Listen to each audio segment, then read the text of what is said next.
I have been married for 3 years to a kind husband. We were very close, but we didn't have any children yet.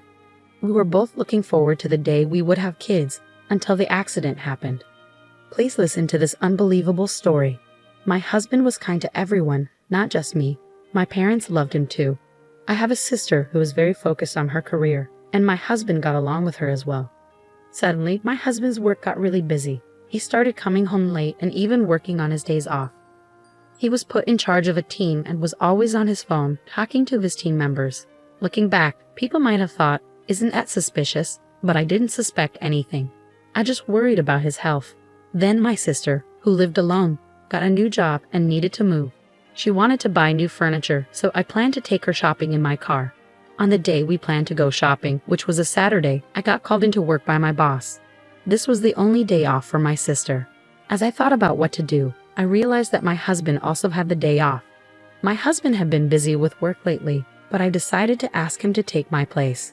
Seeing the trouble I was in, he agreed and said, "It's a bit awkward to go out with your sister alone, but it's fine. My car is being repaired, so can I borrow yours?" I was grateful for his help and went to my office to deal with the problem there. It was the first time my husband and my sister went out alone together. I wondered if they were doing well and if they had found the right furniture.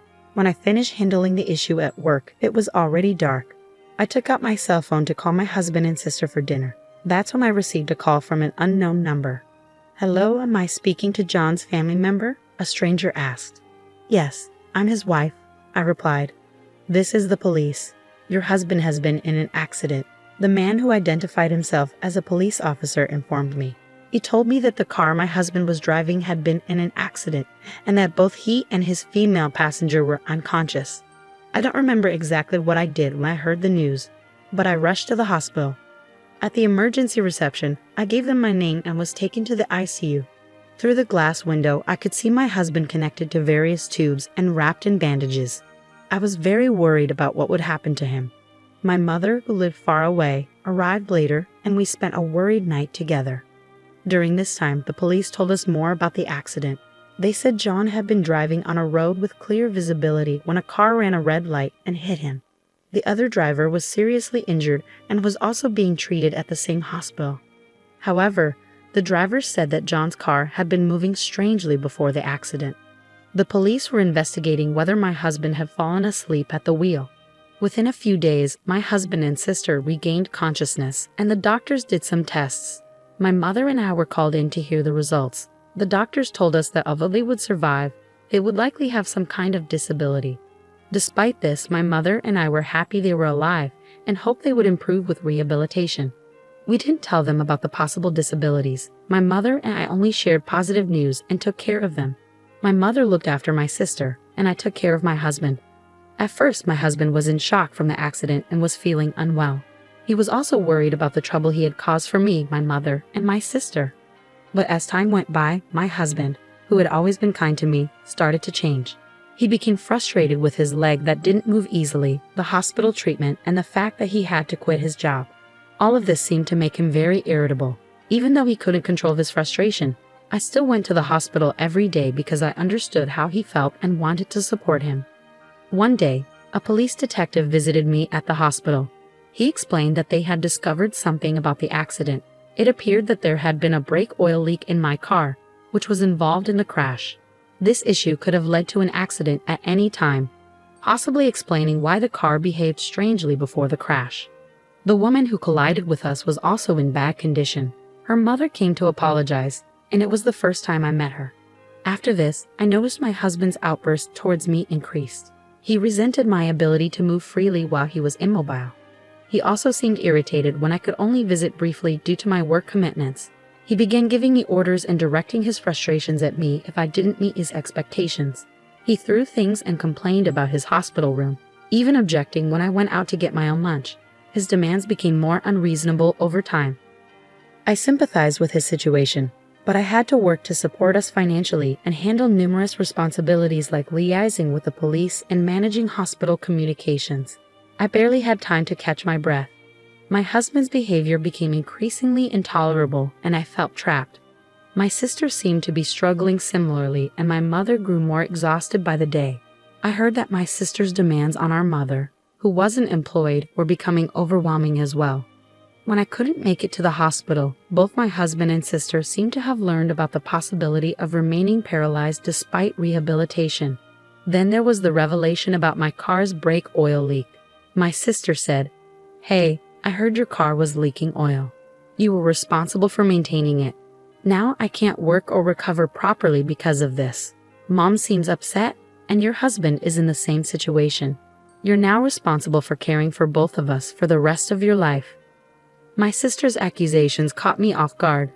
I called my mother, who explained that my sister had been struggling mentally for a while.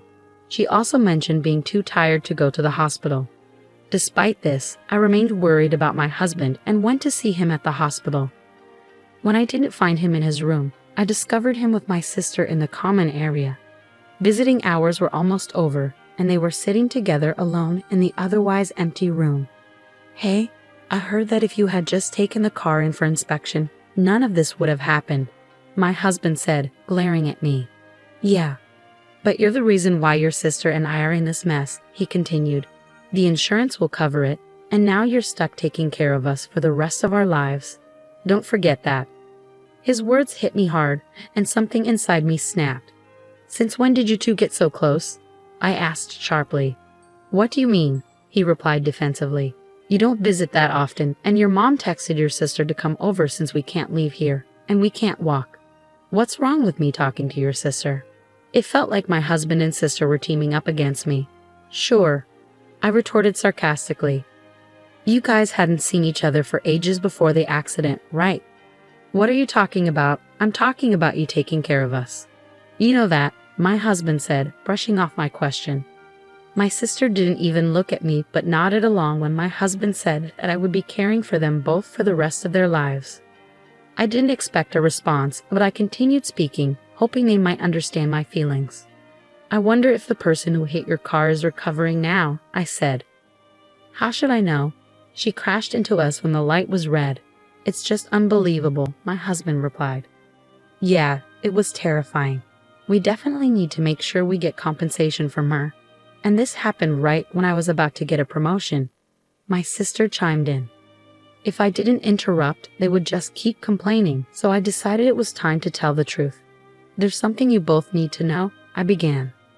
"What is it?" my husband asked. "Firstly, I did have my car inspected before the accident," I revealed. "Did you? Then the dealership should be held accountable. They must have known about the brake oil leak," he responded. "I agree. So right after the accident, the police contacted me. They wanted to determine the cause and asked to check my dashcam footage. But that old dashcam doesn't record audio, and it only starts recording after an accident, so it wouldn't show anything useful," he argued. "I understand your concern. However, you weren't aware that I had recently installed a new dashcam," I disclosed. My sister looked up in surprise. "What?" she exclaimed. As the truth unfolded, my sister's face turned ashen. "I also installed an interior camera," I continued calmly. "Modern dashcams can start recording with even a slight jolt. The police have already reviewed the footage." My husband appeared bewildered, and my sister looked on the verge of collapsing. "You were hiding something, weren't you?" I confronted her directly. I don't understand," she stammered. "You tampered with the car." My husband started to panic. "How can you accuse my sister like that? You're talking to her as if she's your enemy." Suddenly, he fell silent, clearly shaken. I mentioned earlier that even a slight movement would trigger the recording. So many private moments between you two were captured. I was mortified when the police asked if it was my sister who was in the car with me. My husband turned pale. "You've been having an affair all this time. I trusted you completely." Caught in the middle, my husband began to shift blame onto my sister. Mary isn't the only one responsible here. At that moment, the mother of the woman who had crashed into my car arrived at the hospital room. I had invited her to come over. "Don't you have something to say to her?" I asked pointedly. My sister was caught off guard by the presence of the small, tearful woman. "Wait, who's this?" she asked, bewildered. "She's the mother of the woman who crashed into us. She should be taking responsibility for all of this," I clarified. My husband, who had been speaking, fell silent upon seeing the woman's tears. "She's the mother of the woman who crashed into us. Her name is Alice," I added, hearing the woman's name. My husband turned pale, and my sister began to panic. What? Who is she? Do you know the woman who was driving? So they knew it was your car, and she crashed into it? My husband asked, clearly taken aback. Seeing my husband struggling, I decided to explain the situation to my sister. She was having an affair with John. He had promised her a divorce, but he didn't follow through. When Alice claimed she was pregnant with his child, John insisted she get an abortion. After that, he cut off contact with her, and she wanted revenge by hurting me. Wait, so that means my sister began to piece it together. Yes, you were simply in the wrong place at the wrong time, I confirmed. I can't believe this has ruined everything, my sister lamented. The truth is, crying or shoving won't change anything now, I said, pouring out my emotions. Now you both understand what happened. You had an affair behind my back, and Mary tried to harm me by tampering with the brake oil in my car. But she ended up in an accident herself. I'm the victim in all of this.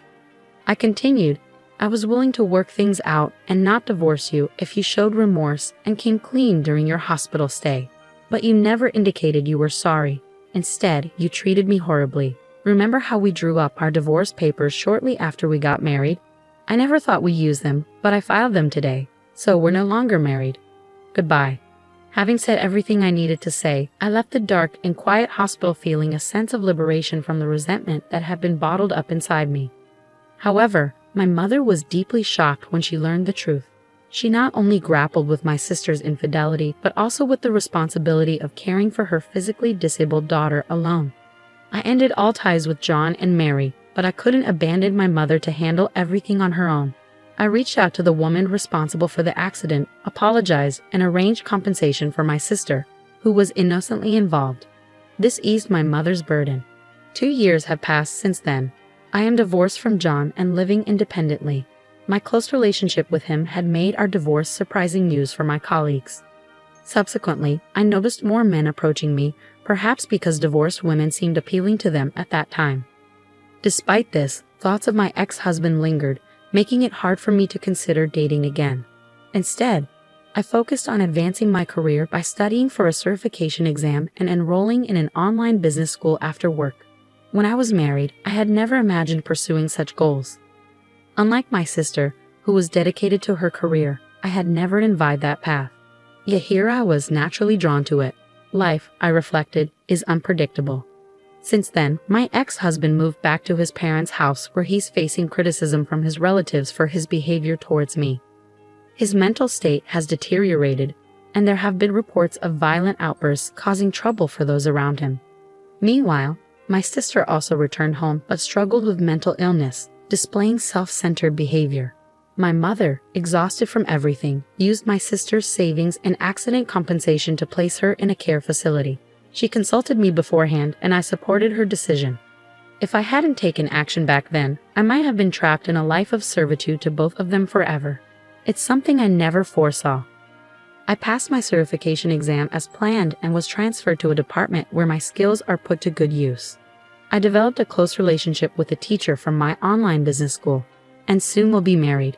He's not just kind to everyone but incredibly caring towards me. When I come home late, he prepares dinner for us, a gesture that brings me immense happiness. As I shared these thoughts with the stars, I hurried home to the partner who awaited me.